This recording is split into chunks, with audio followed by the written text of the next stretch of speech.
La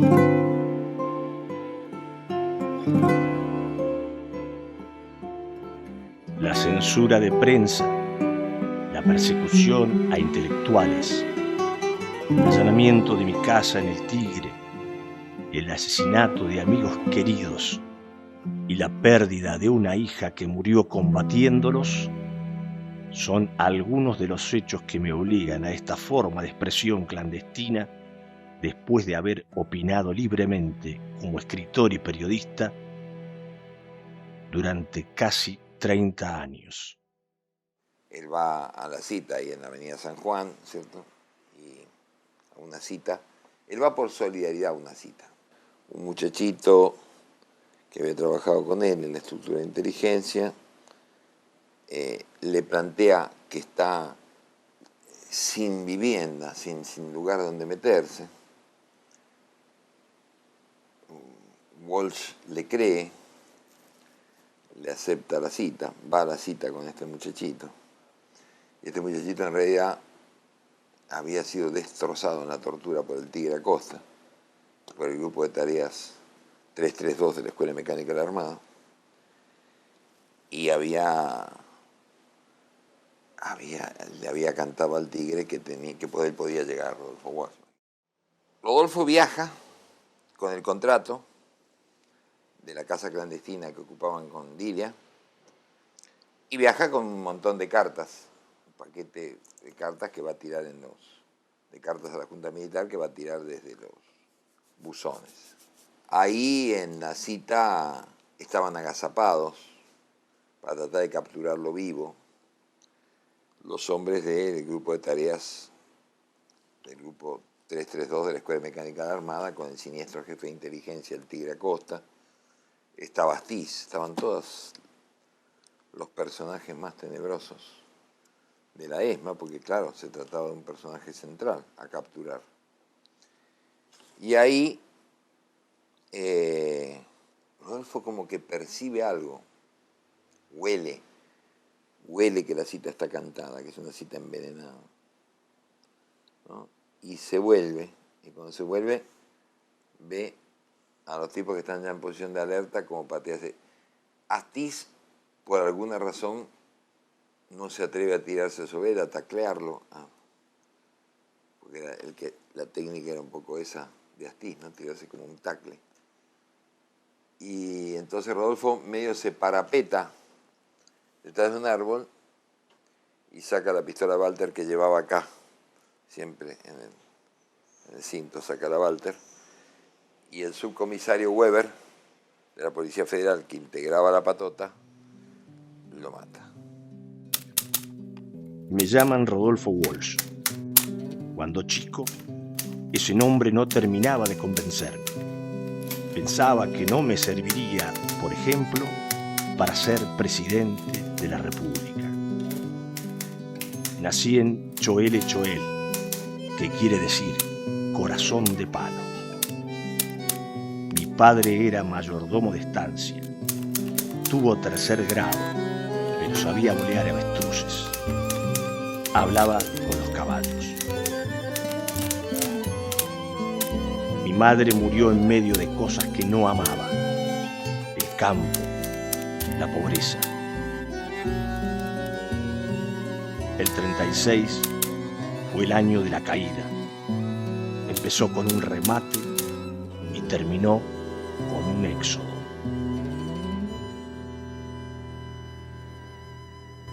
Con Rodolfo tuvimos una relación siendo casi adolescentes, porque nos conocimos en el nacionalismo de los años 40, el año 45, que fue un año tan lleno de sucesos históricos. Pero éramos muy chicos, porque yo tenía 13 años y él tenía 18, de manera que nos conocimos siendo muy jóvenes. Nos vimos, es decir, eran movilizaciones de jóvenes. El año 45 es el año en que se configura la candidatura presidencial de Perón, en que se discuten muchas cosas. Una noche asfixiante de verano, frente a un vaso de cerveza, un hombre me dice: hay un fusilado que vive. No sé qué es lo que consigue atraerme en esa historia difusa, lejana, erizada de improbabilidades.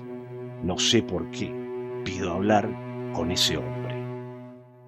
La parábola de Walsh, decía, es notable y empieza a salir de la candidez esa noche en La Plata, en que él estaba más preocupado por Quérez y Casablanca que por Aramburu y Rojas, si no recuerdo mal las palabras exactas que utiliza en Operación Masacre, y de golpe le dicen que hay sobrevivientes de una masacre.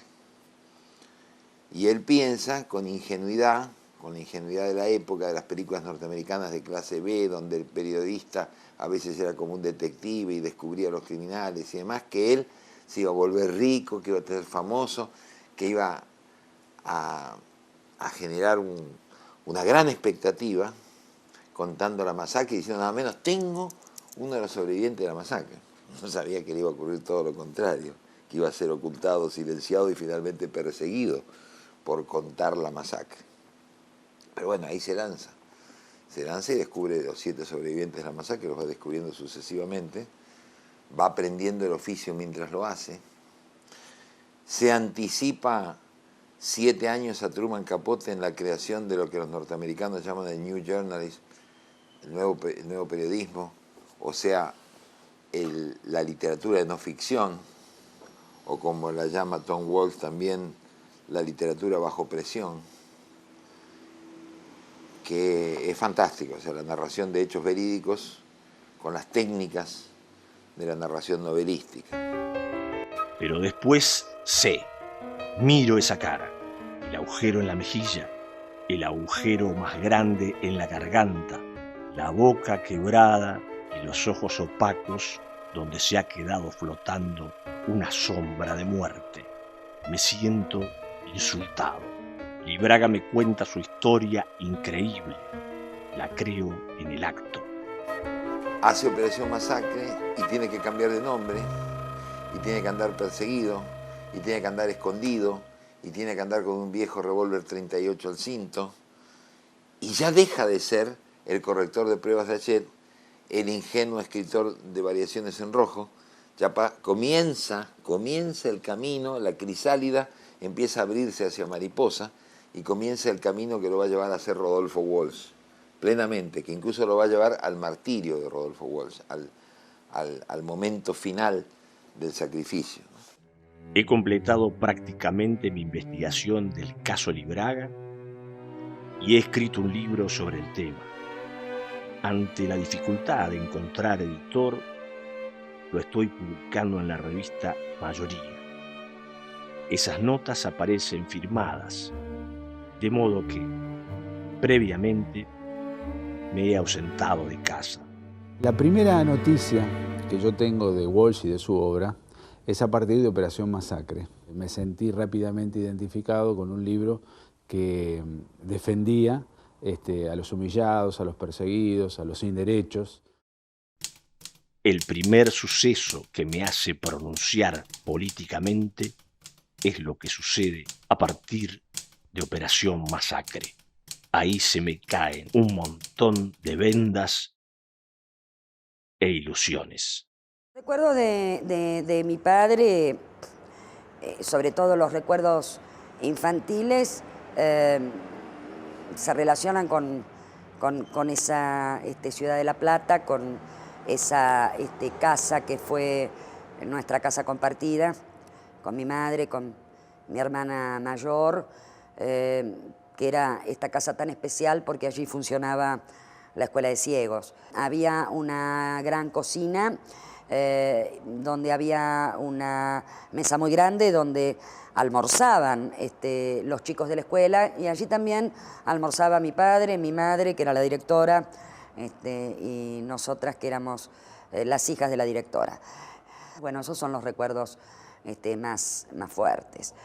También el golpeteo de las teclas de la máquina de escribir manual.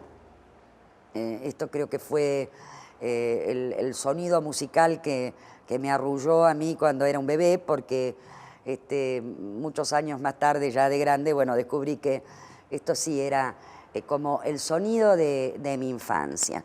y confirmado por mi madre, que me decía, sí, claro, tu papá trabajaba toda la noche. Y como en realidad teníamos poco espacio en esa casa, que era una casona muy grande, pero mi madre, que era la directora, y mi padre tenían asignados como vivienda familiar nada más que 2 habitaciones. Bueno, en una de esas habitaciones estaba el escritorio de mi padre con la máquina de escribir. Él se quedaba toda la noche escribiendo y en uno de los costados de la habitación estaban las camas de mi hermana y la mía, o sea que bueno, hemos pasado esas noches con ese sonido arrullándonos. Ese también es un recuerdo de mi primera infancia. Y el año 58 hacemos algo en conjunto, que es la comisión investigadora del asesinato del abogado Marco Satanowski, que era el abogado del diario La Razón, y que es asesinado en su despacho de abogado por un comando que indudablemente tenía origen oficial. Es decir, se trataba de presionar al dueño del diario La Razón para que entregara sus acciones al control del Servicio de Inteligencia del Ejército, que en esa época estaba a cargo del general Juan Constantino Quaranta. Esta investigación se hace por una doble vía. Hay una investigación periodística, es decir, personal, que la hace Rodolfo, y una investigación parlamentaria, los autores identificados, pero impunes. En el caso del asesinato de Satanowski estaba prácticamente todo descubierto y sin embargo nunca hubo nadie condenado, a pesar de que se trataba de un abogado importante, de uno de los abogados más importantes de Buenos Aires en esa época. El año 59 es la Revolución Cubana y bueno, uno de nuestros amigos de la primera juventud, Jorge Massetti, organiza la agencia de noticias Prensa Latina con sede en La Habana. Estábamos en contacto con él, nos veíamos con frecuencia. Sí, en el Café La Paz era nuestro club político, intercambio de información y todo eso. Y en el 59 entonces viajamos a Cuba. Con diferencia de pocos meses viaja él y viajo yo. Y nos hacemos cargo de una parte de la construcción de la agencia, es decir, Rodolfo organiza los servicios especiales de la agencia, entendido servicios especiales como las notas firmadas y el material de procedencia extranjera, y yo me hago cargo de uno de los turnos de redacción como secretario de redacción. Walsh era uno de los, fundamentalmente en la agencia en estos primeros tiempos, había periodistas de casi todos, de muchos países de América Latina, pero en particular la mayor cantidad eran argentinos y cubanos, porque el primer director de la agencia, Ricardo Massetti, era un buen periodista argentino que lógicamente conocía mucho mejor a los periodistas argentinos que a los de otros países latinoamericanos. Entonces, Walsh era uno de ellos, pero descollaba. Cada uno de estos periodistas argentinos tenían sus características. Las características físicas y espirituales de Walsh eran muy suyas, pero eran las propias de un intelectual, de un buen escritor como era él, un buen periodista como él era. Era su físico, era un hombre delgado, de mediana estatura, con gafas, hablar pausado, de hablar en tono moderado. Se notaba enseguida que era un hombre poseedor de una gran cultura y sobre todo nos llamaba la atención a nosotros y nos producía curiosidad que ya entonces les había hecho un libro muy conocido en América, que era la Operación Masacre de los desmanes de la dictadura, de una de las dictaduras en Argentina, que verdaderamente había que ser un hombre valiente para escribir algo como eso en un país como Argentina. Él daba un hombre valiente, pero no nos podíamos imaginar que era un hombre tan osado como lo fue. Sí conocíamos de que esta no era su única obra literaria, de que era un hombre que en los círculos literarios latinoamericanos era y fue y siguió siendo muy, muy destacado. Pero no podíamos imaginar que llegase a ser casi un hombre de acción. Ese ideal que representa tanto Che Guevara, un intelectual y un hombre de acción que deja un poco al resto de los intelectuales, los deja un poco sorprendidos, ¿no? Entonces, conocer cómo fue después de Prensa Latina el desarrollo de Walsh, por eso resulta un poco sorprendente. Ahí en Prensa Latina se dan cita personajes sensacionales, los más grandes periodistas de América Latina, bueno, entre otros Gabriel García Márquez, estaba ahí. Y Walsh un día, en Prensa Latina, da un segundo salto hacia convertirse en esa cabeza extraordinaria de la inteligencia revolucionaria, ¿no? Él es como un oficial de inteligencia de la revolución. Es que está mirando los teletipos, donde entran incluso agencias norteamericanas, y viene un cable. García Márquez ha escrito sobre esto una hermosa nota que se llama El escritor que se adelantó a la CIA. Y él saca un cable de Associated Press que le llama profundamente la atención, que es un cable que viene con columnas de cifras. Entonces se da cuenta, por la reiteración de ciertos números, por la exactitud de las cifras que van de 5 en 5, que evidentemente está en presencia de un código que hay que descifrar. Walsh en ese momento no sabía absolutamente nada de criptografía, nada, cero alás. Pero se comienza a recorrer La Habana, las librerías de viejo, en busca de todos los libros de criptografía que lo pueden ayudar a ver cómo se descifra una clave. Y aprende criptografía de manera autodidacta y descifra el mensaje. Y es un mensaje de la CIA. Es un mensaje que viene de Guatemala y va hacia Estados Unidos, hacia la central de la CIA en Langley, Virginia, donde desde una hacienda en Guatemala, donde se estaban entrenando nada menos que los 1.200 mercenarios que después participan en el ataque de Bahía de los Cochinos en Playa Girón en 1961. Entonces, Walsh alerta a la seguridad cubana y a la inteligencia cubana, a Massetti, a través de Massetti, del Che Guevara, alertan a la seguridad cubana de que está preparándose una invasión contra Cuba. Comencé a trabajar muy joven al triunfo de la revolución en Prensa Latina.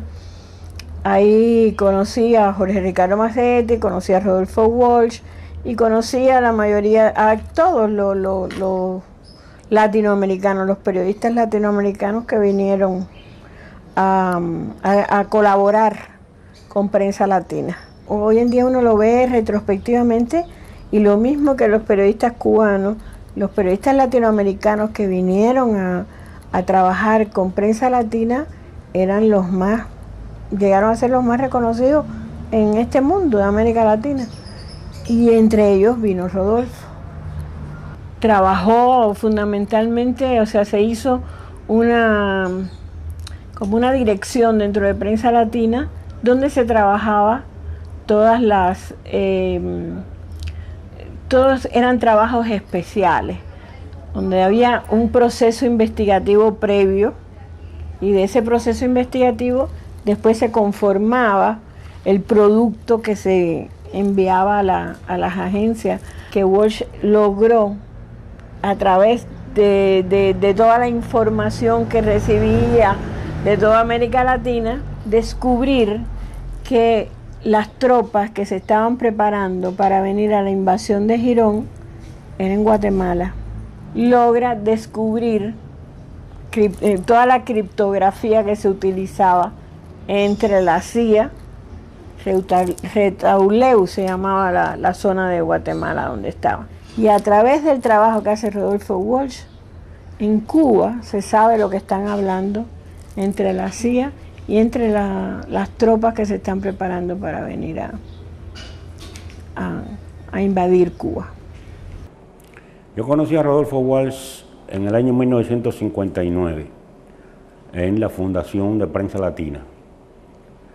Él y yo estuvimos entre esos fundadores que comenzamos a trabajar incluso algunos meses antes de que la agencia lanzara sus primeros despachos para ser transmitidos. Me llamaba la atención, por ejemplo, las reuniones, los consejos de dirección, las intervenciones que hacía Walsh eran muy finas, eran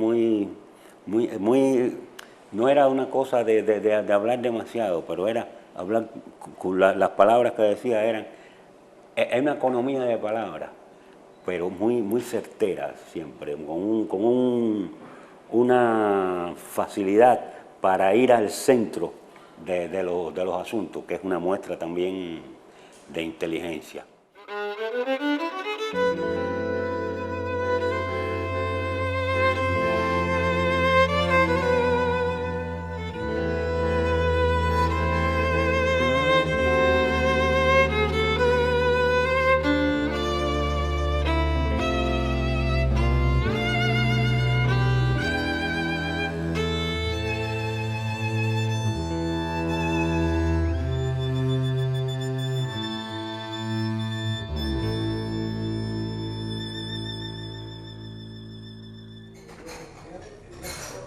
Creo que la primera vez que estuvimos juntos, así con tiempo para charlar, para compartir, fue en Cuba, hace ya unos cuantos años. Coincidimos los dos como jurados de Casa de las Américas. No me acuerdo qué año fue eso, debe haber sido, ponerle, cerca del 70, por ahí. Y nos entendimos muy bien. Veníamos caminando caminos parecidos. Y a los dos se nos ocurrió la misma idea. Queríamos ir a ver una fábrica de tabaco. Queríamos ver cómo se hacían los habanos. Y entonces pedimos los dos. A los demás no les interesó mucho el asunto, de modo que éramos nosotros dos nomás. Pedimos para ir a ver cómo se hacían los habanos. Conocíamos ya las mentas, ¿no? de lo que se contaba del asunto. Y ahí fuimos a una planta de creación de habanos, todos estos magos del tabaco trabajando contra el muslo, y nos encontramos con que estaban leyendo Operación Masacre, porque hay una vieja tradición cubana que yo sepa yo no la he visto en ningún otro lugar del mundo, que viene de los viejos tiempos coloniales, según la cual las plantas de tabaco tienen un lector, o sea, un tipo que está ahí arriba, sentado en algo así como un pupitre, y lee un libro para todos los obreros que están trabajando, armando los mejores habanos del mundo. Y yo no sé, ellos dicen que fue casualidad, yo creo que no, que supieron que iba Rodolfo, y entonces justo el libro que estaban leyendo era Operación Masacre, pero el hecho es que entramos los dos y escuchamos, digo, ahí hay alguien leyendo. Sí. Y Rodolfo, que era muy guardado, era un hombre de emociones contenidas en la prosa y en la vida, por escrito y por vivido, se emocionó. De modo que lo primero que te podría decir que recuerdo de él es un raro acto de emoción que lo desbordó. Estaba claramente tocado. Mi padre vive en la ciudad de Buenos Aires y bueno, nos vemos los fines de semana, pasamos los veraneos juntos en la Casa del Tigre. Ya cuando yo tengo 15 años, mi padre está fundando el periódico de la CGT de los argentinos, Yo sigo viviendo en la ciudad de La Plata, pero una vez por semana voy a la CGT en la calle Paseo Colón. Trabajo en una pequeña oficinita de la Federación Gráfica junto con Milton Roberts, un periodista que todos quisimos mucho, que falleció de enfermedad. Se fue siendo una persona muy joven y muy querida. Y con Milton Roberts, yo que tenía 15 años y otros jóvenes que también colaborábamos, hacíamos la distribución del periódico de la CGT de los Argentinos. Todo se hacía manualmente, escribíamos a máquina unas etiquetitas que le pegábamos una por una a los periódicos, que eran las direcciones.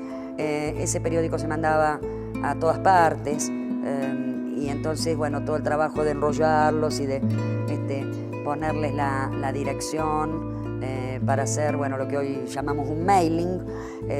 Eso era manual, llevaba mucho tiempo y lo hacíamos con muchísimo entusiasmo. Esa también fue una experiencia donde yo lo veo a mi padre cambiar. Él mismo lo va a contar en sus escritos personales, en su diario íntimo, cómo lo transforma la experiencia de la CGT de los Argentinos, fundar un periódico para una central de trabajadores, cómo lo marca esto en el oficio que él llamó el violento oficio de escribir, cómo se escribe para los trabajadores. El periódico de la CGT de los Argentinos, la verdad que si uno relee esos ejemplares, allí nos encontramos con las campañas que él desarrolla. La secta del gatillo alegre, hoy se llama gatillo fácil en la Argentina, pero allí está la secta del gatillo alegre, que bueno, hoy ya todos nos imaginamos qué significa. La secta de la mano en la lata, todos nos damos cuenta hoy qué significa la mano en la lata. La primera denuncia, ya en el año 69, sobre un asesino que se llamaba Echecolás. Bueno, las tareas de inteligencia son muy variadas y muy amplias. Son desde apoyo al operativo, ¿no es cierto? O sea, de hacer inteligencia respecto de un objetivo determinado, de una acción militar que se va a desarrollar, hasta la inteligencia de carácter, esa sería de carácter táctico, esta que estamos señalando, y otra de carácter estratégico, que es ver los lineamientos generales de cómo se mueve la represión, de cómo se mueve el enemigo, etcétera, etcétera. En el 25 de mayo de 1973, efectivamente, cuando todos nosotros estábamos festejando en la Plaza de Mayo, dentro de la Casa Rosada, la asunción del gobierno popular presidido por el doctor Héctor Cámpora, Rodolfo estaba con su radio con la que interfería las ondas policiales, viendo realmente cómo se estaban moviendo, si había posibilidades de un golpe, cómo se movían las fuerzas militares, cómo se movían las fuerzas policiales, sobre todo a través de la red policial, checando todo esto, ¿no es cierto?, hasta el final en la noche. En la noche estuvimos juntos en la liberación de los presos políticos, fuimos en una renoleta toda picada al techo que yo tenía, con mi compañera Silvia, con su compañera Lilia, no recuerdo si había alguien más, porque esa renoleta a veces parecía de goma y se llenaba de gente. Y estuvimos cuando ya habían sido liberados los combatientes, estuvimos con Paco Urondo, que salía de la cárcel, que era nuestro querido compañero que había caído preso poco antes, había caído preso en febrero, del 73, y que esa misma noche, no lo sabíamos todavía, había estado grabando una larga entrevista a los sobrevivientes de Trelew, que después se publicaría como libro con el título de La Patria Fusilada. Y en los años 68, 69 es cuando se produce el acercamiento con Perón de parte de Rodolfo.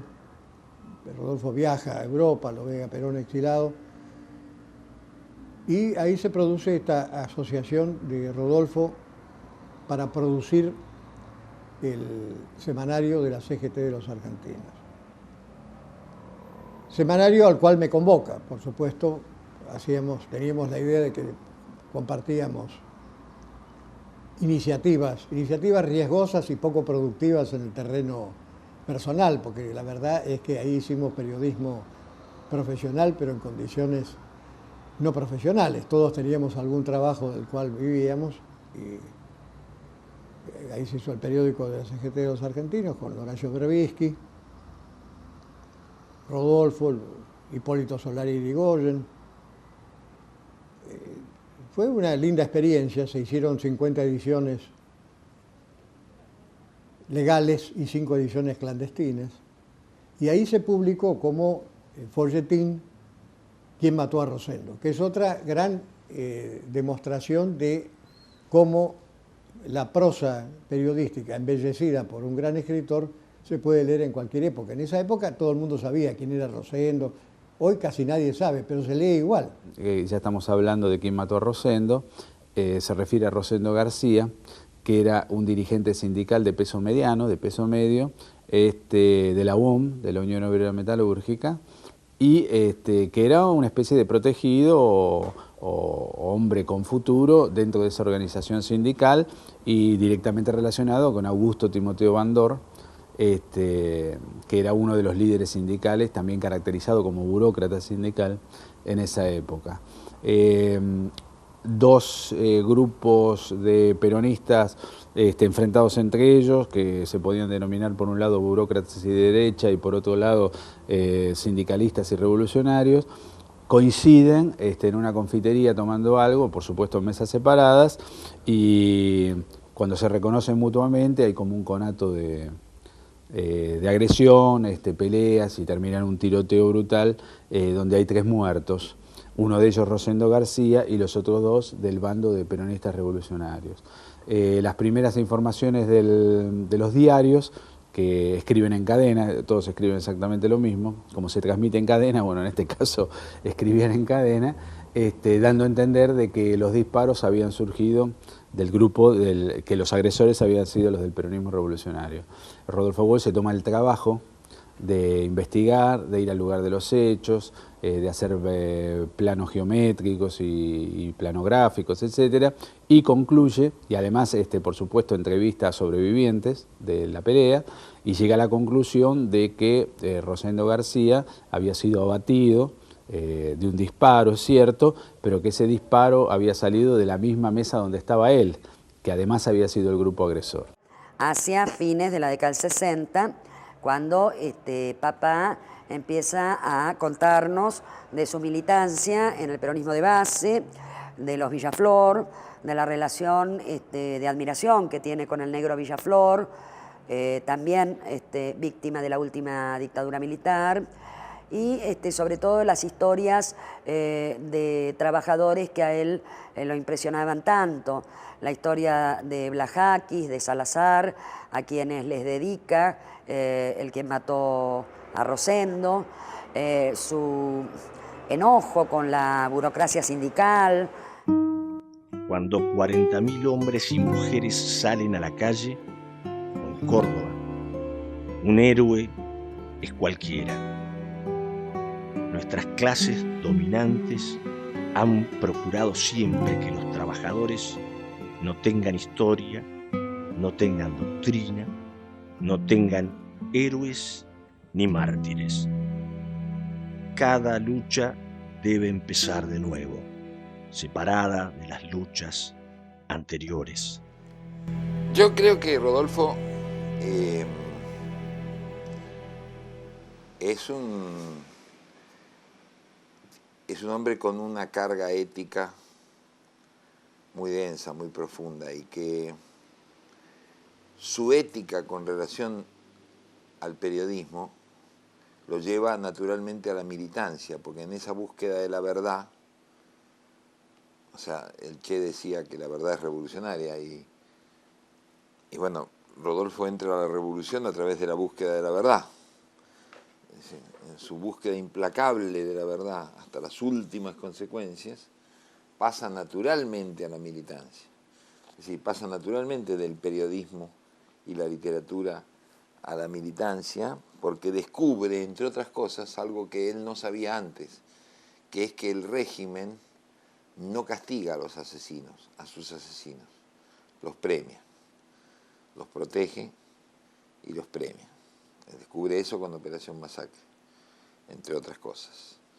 Y eso lo va llevando naturalmente a la militancia, y esa militancia se va profundizando. A partir de la experiencia de la CGTA, esa militancia por la verdad, esa búsqueda de la verdad, ya no solo es individual y se da con sus libros firmados por Rodolfo Walsh, sino que pasa incluso a ser anónima.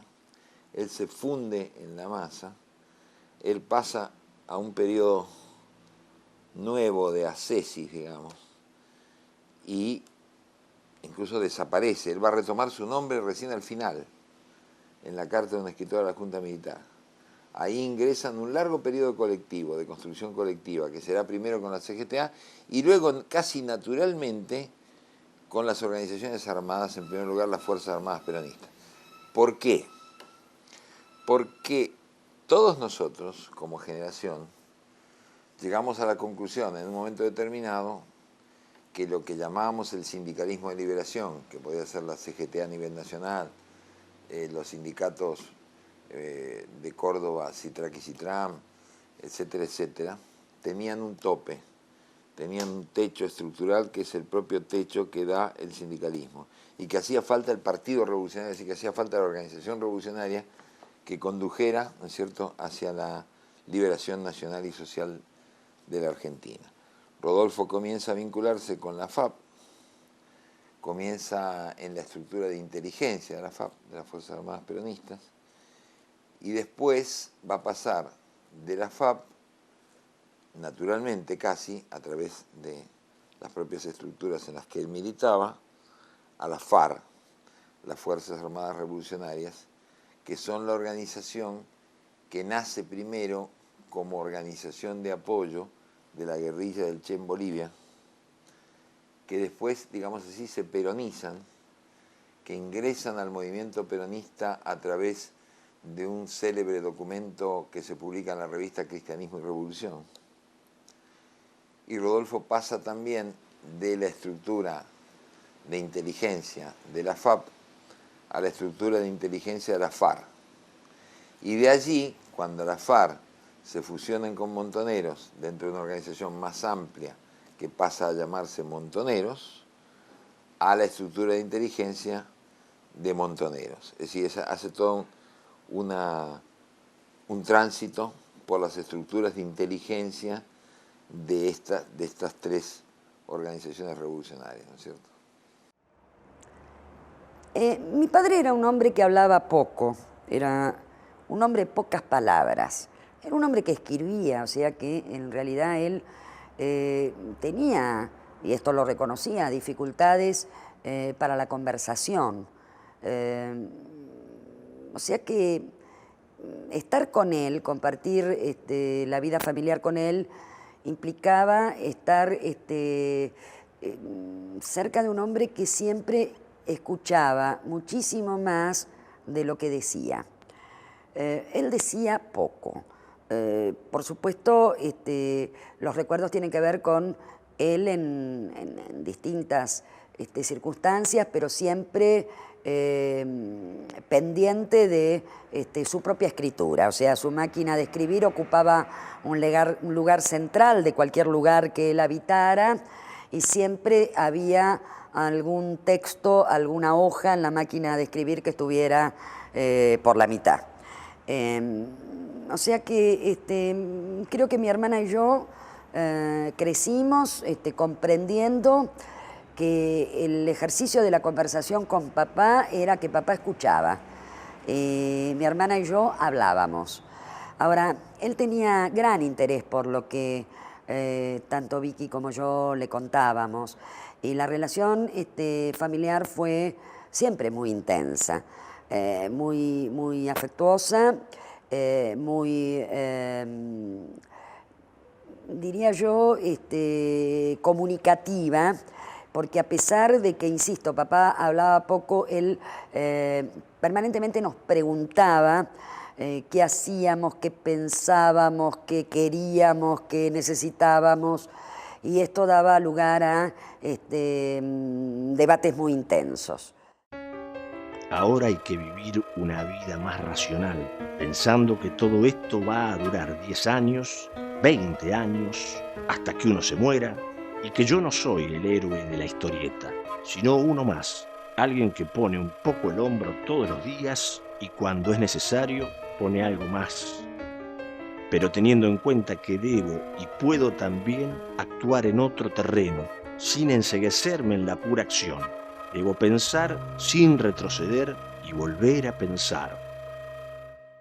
En los 9 meses de existencia, Noticias, eso pasó de esos 6.000, 8.000 ejemplares iniciales a 150.000 diarios y a convertirse realmente en una referencia tanto para militantes como para simpatizantes, como para mucha gente de la clase trabajadora, y fue una enorme alegría para los que a veces viajábamos en los trenes hacia zonas populares, ver que ya los trabajadores no leían solo crónica, sino que aparecían muchas noticias ahí, compitiendo. Rodolfo, que era, digamos, el más famoso de todos nosotros, y como decía Berbisky, el que mejor dominaba el instrumento, que era el español, tuvo una inmensa humildad en Noticias. Él fue jefe de la sección policial y hizo realmente una sección policial de lujo. Pero además, él fue maestro de los jóvenes reporteros y redactores que tenía a cargo.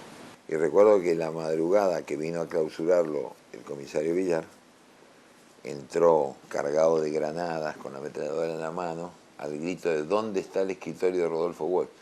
Como si ese escritorio, el escritorio mágicamente produjera las investigaciones de Rodolfo. No sé qué esperaba encontrar en el escritorio de Walsh, pero evidentemente lo poco que encontró lo decepcionó mucho, se enfureció bastante porque no era lo que él esperaba de manera fetichista encontrar el comisario. Ahora, eso marca quién era Rodolfo Walsh. También Rodolfo peleó para que se reconociera el periodismo como un género literario. O sea, y en eso, por eso creo que nos entendimos los dos, porque andábamos peleando por cosas muy parecidas dentro y fuera de la literatura, no solo en la literatura, pero también en ella, peleando por ¿cómo te diría?, la humillación del periodismo como un género subalterno, condenado a sobrevivir de mala manera en los suburbios de las bellas letras, en cuyo altar resplandecía la imagen divina de los poetas, de los hacedores de la alta literatura. Y Rodolfo con su ejemplo demostró, fue uno de los que mejor demostró, otros lo habían hecho antes ya, que el periodismo puede ser, y es de hecho, un género literario. Literatura es el conjunto de mensajes que emite una sociedad, mensajes escritos que emite una sociedad, tengan la forma que tengan la forma de artículo, de libro, de novela, de cuento, de crónica, de lo que sea. Rodolfo fue un gran escritor no solo en sus espléndidos relatos, no solo en sus obras de teatro, estupendas también, sino además en sus crónicas, en sus artículos, en su trabajo de denuncia periodística, que tuvo y sigue teniendo el más alto nivel. Claro, había que hacer células, 10, 12, 15 células que hicieran prensa para el movimiento, o sea, que fueran tirando nuestra posición en el movimiento de masas y fueran estableciendo una resistencia frente a la dictadura, que fuéramos socializando, ampliando una prensa de la resistencia, es decir, una prensa no de grandes aparatos, no una prensa legal. Y de esto él naturalmente desemboca en Ancla, en la agencia clandestina de noticias, y no solo en Ancla, sino en otra más que habían hecho paralela, que era también, y en algunos trabajos de investigación, como el primer trabajo sobre la ESMA, sobre la Escuela Mecánica de la Armada, que escribe el propio Rodolfo, con información muy buena, digamos, ya muy tempranamente, digamos, en 1976, él hace un informe sobre lo que ocurre en la ESMA, importantísimo. A partir de junio, julio de 1976, cuando ya la represión es más violenta, inclusive algunos de los periodistas de Ancla son secuestrados, desaparecidos, él sigue con otra con otra agencia que se va a llamar Cadena Informativa, que dura hasta 2 años, inclusive sin él, con él ya muerto, que también con la misma manera de reclutar y juntar las noticias y tratando de que llegara a la mayor cantidad de lectores posibles. Con la mínimo material, con la mínima infraestructura, logra realmente denunciar a la dictadura más sangrienta que hubo en este país.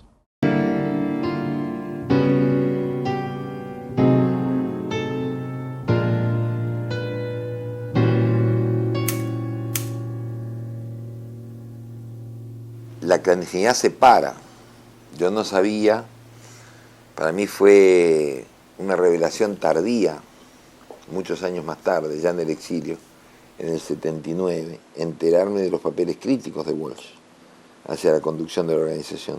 O sea, venía el horror, la máquina del horror y la muerte, encabezada por Videla, Macera y Agosti, estaba ya en marcha y iba a arrasar todo lo que se le pusiera enfrente. También iba a arrasar a esa locomotora que pretendía ser la conducción nacional, que intentaba obstruir el camino de la otra locomotora gigantesca que venía a 200 kilómetros por hora y que se la llevó puesta, digamos. O sea, era obvio que la organización no iba a poder resistir el embate de un aparato muchísimo más fuerte si simplemente hacía una guerra de aparatos. Y empiezan tiempos durísimos. En marzo del 76, el golpe. En septiembre del 76 asesinan a mi hermana y en marzo del 77 matan y desaparecen a mi padre. Los últimos meses de la vida de mi padre, desde la muerte de mi hermana, son durísimos.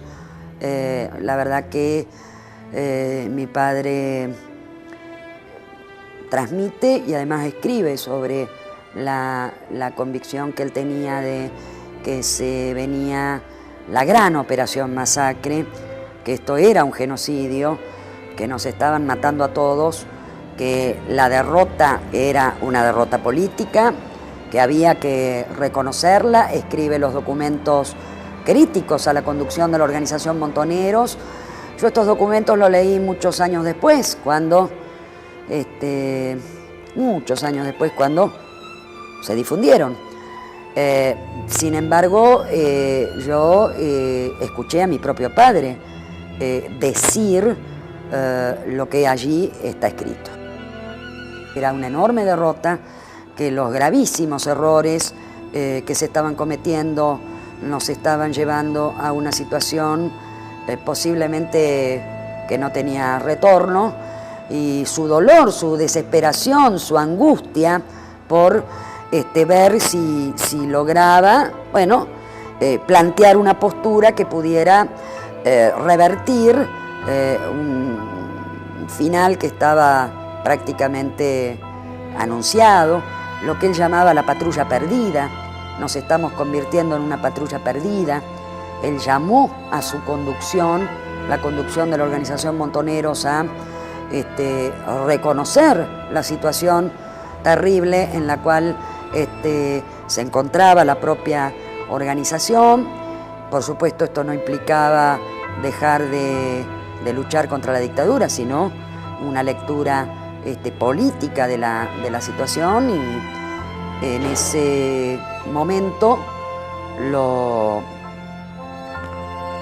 encuentra el grupo de tareas de la Escuela de Mecánica de la Armada, que lo puede encontrar en una emboscada, en una cita cantada, y lo asesinan y lo desaparecen. Pero hasta el último segundo de la vida de mi padre fue un militante. En el momento en que lo asesinaron pertenecía a la organización Montoneros, no se había ido de la organización, pertenecía a la agrupación Montoneros, y para ser justos, incluso con quien nos enseñó el oficio de periodistas y el oficio que se compromete con la verdad de los hechos, hay que decir que él hasta el último momento de su vida fue un militante. Con el golpe militar, él es uno de los primeros que se da cuenta que hay que abandonar la lucha frontal contra la dictadura, es decir, no enfrentar un ejército a otro ejército, porque evidentemente, como dirían los muchachos, se pierde por goleada, sino evidentemente tratar de hacer, volver, como él dice con sus palabras, volver a la resistencia, a la vieja resistencia peronista, dejar el fusil y el combate abierto para refugiarse en el mimeógrafo, que era la manera de escribir que se usaba en esa época, llevado al tiempo de él, ancla y cadena informativa, y en vez del fusil usar los caños, que los caños eran a su vez lo que eran las bombas caseras que se ponían en aquellos lugares para amedrentar a los funcionarios de la dictadura de turno. Entonces él se da cuenta de, como digo, que hay que volver a ese enfrentamiento artesanal, si se quiere, primitivo, pero donde todo el pueblo va a estar mucho más seguro y menos expuesto.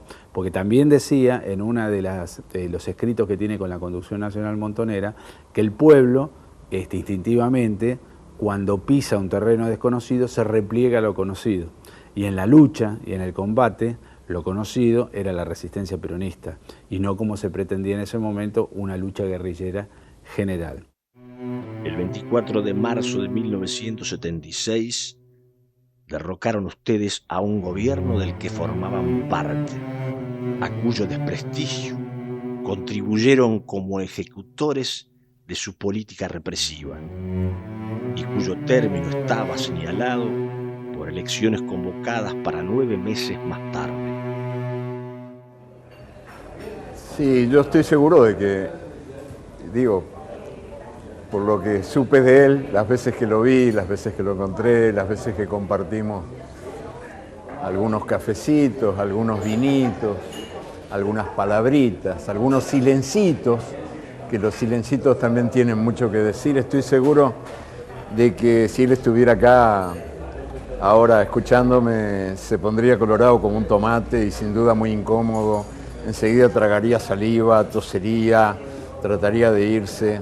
Si yo digo que en algo muy importante Rodolfo y el Che se parecían, y es en la identidad de la palabra y el acto. O sea, yo creo que el Che se ha ganado el lugar que ocupa en la cabeza y en el corazón de tanta gente joven, porque en él ocurrió este raro milagro del encuentro de la palabra y el acto. La palabra y el acto, por lo menos en América Latina, y sospecho que en el mundo entero, andan siempre divorciados, ni siquiera se conocen. No es que no se encuentren con frecuencia, es que nunca se vieron. Entonces, claro, cuando por accidente se encuentran, ni se saludan. Y hay algunos seres humanos en los que la palabra y el acto se encuentran, coinciden. El milagro ocurre, como ocurrió con el Che. Esta creo que es la raíz de su altísimo prestigio. ¿Por qué el Che Guevara ha sido un hombre, y sigue siendo un hombre capaz de seguir naciendo? ¿Por qué sigue siendo un porfiado nacedor? Porque yo creo que él hizo lo que decía y dijo lo que pensaba. Y esta es una cosa que debería de ser muy frecuente, pero que es rarísima. Y Rodolfo Walsh fue también un hombre así. Creo que él fue siempre consecuente hasta en lo que probablemente fueron sus errores. Yo no lo sé, no soy quien para juzgar a nadie, menos a Rodolfo, que fue mi amigo y también mi maestro. Pero siempre fue consecuente, digo. Él no vivió mentido ni mintiendo. No usó ninguna mascarita para andar por ahí. El secreto militar de los procedimientos convierte a la mayoría de las detenciones en secuestros que permiten la tortura sin límite y fusilamientos sin juicio. Rodolfo trabajó por la verdad, sabiendo que la verdad no es una, nunca, sino que hay tantas verdades posibles como los ojos que las miran, como las vidas que las vivieron, ¿no? Y que todos tenemos nuestra manera de vivir, de sentir las experiencias, pero sabiendo también que en esto hay que separar la paja del grano y que nos han mentido mucho y que es hora de empezar a recuperar las cosas como son o como por lo menos hemos sentido que fueron, ¿no? Que seamos honestos a la hora de vivirlas y que seamos honestos a la hora de transmitirlas. Y creo que en eso Rodolfo fue un gran maestro, no solo por el coraje con el que supo ver lo que fue como fue, aunque doliera, y a veces, por cierto, que duele mucho, sino además por su alto talento para transmitirlo, para transmitir el horror con belleza, lo que suena muy paradójico, cómo el horror puede ser bello. Bueno, pues si la realidad, que es siempre mitad maravilla y mitad espanto, mitad horror y mitad hermosura, no puede ser transmitida con sentido de la belleza, no llega al lector. Se convierte en toda esta pésima plumbea literatura de parroquia, hecha con las mejores intenciones, pero que no despierta a nadie, que al revés contribuye a dormir a los despiertos, ¿no? Y la literatura de Rodolfo, en cambio, yo estoy seguro de que resucita a los muertos. Por eso no hay que leerla en voz alta en los cementerios, porque se arma un lío tremendo. Mediante sucesivas concesiones al supuesto de que el fin de exterminar a la guerrilla justifica todos los medios que usan, han llegado ustedes a la tortura absoluta, intemporal, metafísica, en la medida en que el fin original de obtener información se extravía en las mentes perturbadas que la administran para ceder al impulso de machacar la sustancia humana hasta quebrarla. Cuando asesinan a mi hermana, 29 de septiembre de 1976, eso fue un golpe terrible para mi padre, por supuesto para mí. Vicky es mi única hermana. Yo estaba embarazada de mi hijo Mariano. La verdad que bueno, fue terrible. Yo me encuentro con mi padre muchas veces para conversar sobre cómo afrontábamos esto que nos ocurría, y entonces, bueno, hablamos sobre la militancia, sobre Montoneros, sobre lo que cada uno pensaba que estaba ocurriendo.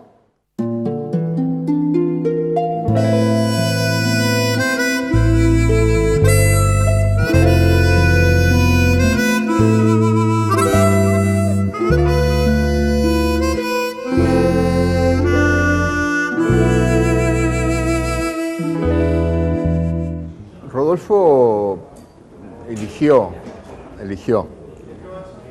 en las palabras que escribió, en la vida que vivió, eligió un camino difícil.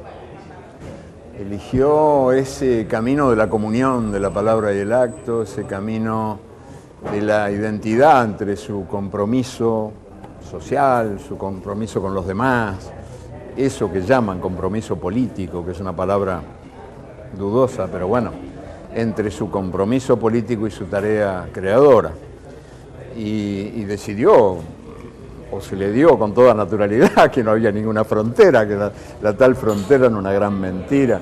Y él fue el mismo siempre, el mismo cuando escribía cuentos, cuando escribía obras de teatro, cuando escribía crónicas de denuncia, o cuando participaba de la militancia activa como participó durante tanto tiempo y de un modo tan intenso. Y yo creo que pagó las consecuencias, digo, él lo supo, eso no le importó nada, supo que eso no iba a contribuir a la campaña por el levantamiento de su propia estatua, digo, son actitudes muy humanas y por lo tanto bastante enemigas del bronce y del mármol, y creo que él se cagó en eso, que se le importaba un carajo, para decirlo clarito. Y lo bien que hizo en cagarse en eso, porque el arte, cuando es verdadero, no tiene edad ni tiene apuro.